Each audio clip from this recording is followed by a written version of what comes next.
Hey folks, here's the start of another series. This is, I hope, step by step of a kilt that I'm altering for a friend. Once again, I'm going to put it up in my top rack there. And so motion sickness people, close your eyes because this camera's about to do its thing.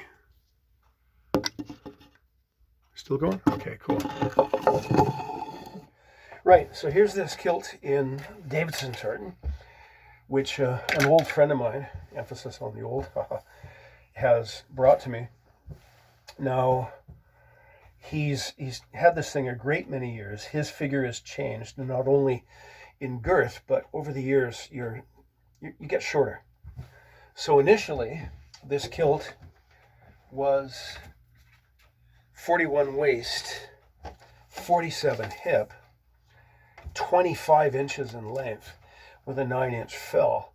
And that's a product of the old measurement system, which brought the kilt really high up into your armpits for historical reasons that I've either explained in the past, or will explain again in the future.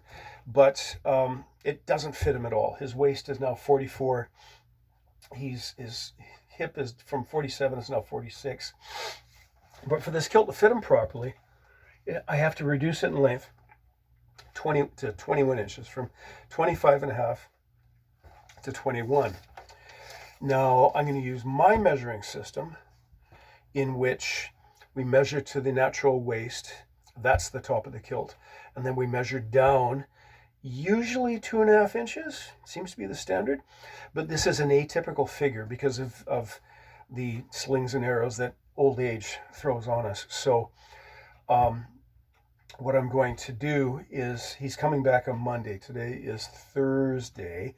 I'm going to have this ready for a trial fitting for him on Monday. But I'm not going to have it to its usual state. I'm not going to open the buttonhole or place the straps and buckles until he's wearing it, because he's got, again, the distance from the bottom of his ribs, the natural waist, to the crown of his pelvis is greatly diminished, and his pelvis is also quite visibly asymmetrical. One side is quite a bit higher than the other. So rather than do it by guess and by God, I'm going to try it on him and then make the marks to see where it has to go.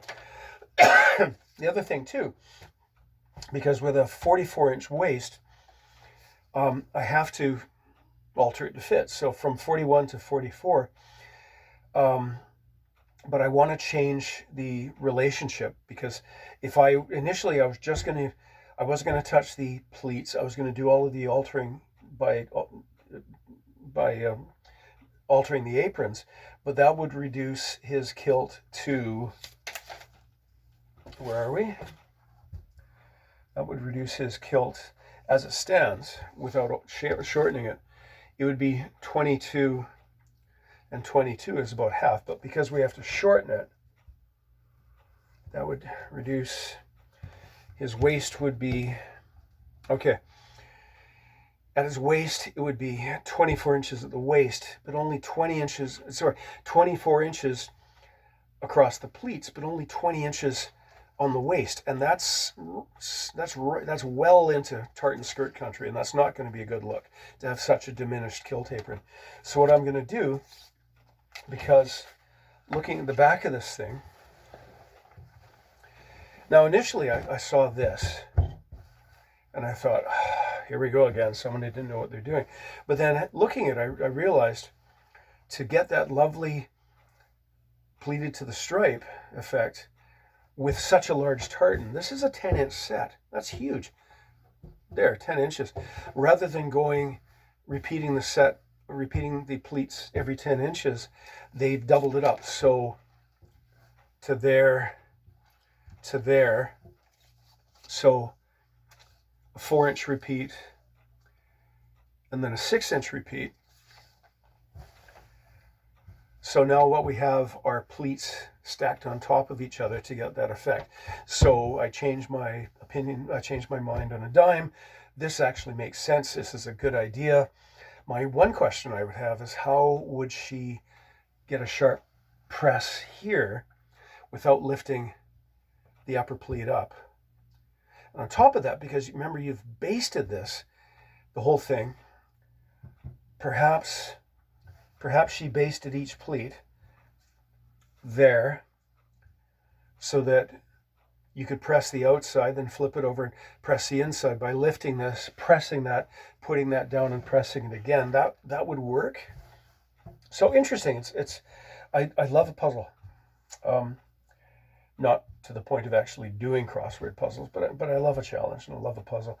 The other thing I see, because the workmanship is very, very high, the stitching is wonderful, although there are a couple of spots where she didn't catch enough cloth with the needle, and in consequence there's a few spots now where even the light touch, just trying to tug the thread out, was enough to pull the yarn out a little bit. So I'm going to go back over this and see if I can massage those things back into place. So yeah, another interesting thing is that the kilt hasn't been steeked once. It's been steeked once, twice. I think there was a third one here, but interesting. Don't know why they did that.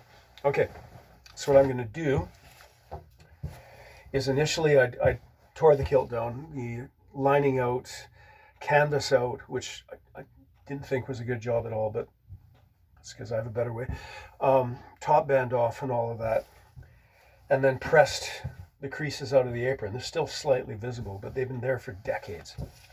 And the next thing I've done is I've unpicked two, because remember, you see, we had 3 pleats where they hadn't cut the back out. So I've got that material. Although, because I'm shortening the kilt to here, to there, it's pretty much virgin territory, isn't it? Because I'm going to have to cut that out. So I'm in a good position here. So what I'm doing is by robbing 3 pleats from this side, I'm going to leave that pleat alone.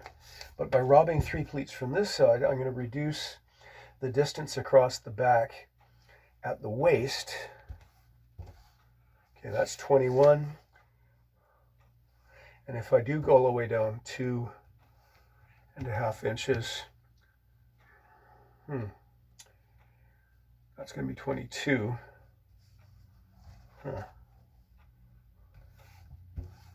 But in any case, we're going to have, with that fitting, we have to allow for the fringe on the edge of the apron. So we're either going to be at 50-50, 22 and 22, or 21 and 23. In any case, it'll be a better appearance. So I'm going to I've picked two pleats out. I'm going to finish picking this one out, but it's machine sewn. And stop me if I've already said this on this video, because I just did the whole recording, and then the presentation, pulled the phone down, and then discovered that it hadn't recorded for some reason. So I hope we're doing it this time. Anyhow, I'm gonna stop picking this out now, because to do it properly, I have to get my face right down on the work, doing the old man zoom kind of thing. Having done that, I'll press it, I'll set it one side, and then tomorrow morning we'll start building the kilt. So thank you, and tune in later. Again, all you motion sickness people, close your eyes.